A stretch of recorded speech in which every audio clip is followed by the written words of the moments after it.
baik. Kemarin tegang semuanya, ngomong nggak bisa, semua nggak bisa. Gejala yang dalam vaksin kemarin gimana Pak kondisi setelah divaksin? Informasinya kemarin dari adiknya, pertama dia agak mau muntah-muntah, pening, kemudian dibawa pulang sama adiknya ke rumah.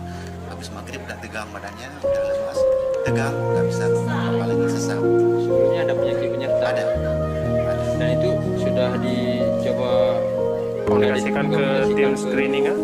Udah pernah ngomong ke tim screening, kemudian orang ini mungkin nggak percaya, langsung tinggal nyobi doang. Berarti gejalanya sudah kita sampaikan. Keluhannya udah disampaikan ke tim ya, orang ini mungkin nggak percaya.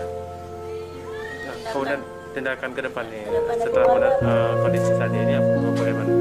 Kami akan laporkan ke pihak berwenang dan kami akan menuntut pihak Aceh dan jajarannya kami akan menuntut berdasarkan timah lainnya biar nggak terulang ke masyarakat lain, karena Aceh ini bukan milik dia, Aceh milik masyarakat Aceh.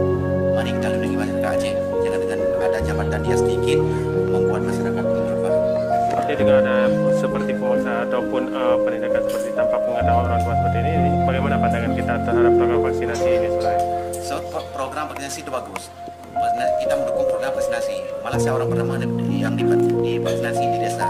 Tapi secara pemasaran vaksinasi ini dilarang. Nah, makanya kami sering makan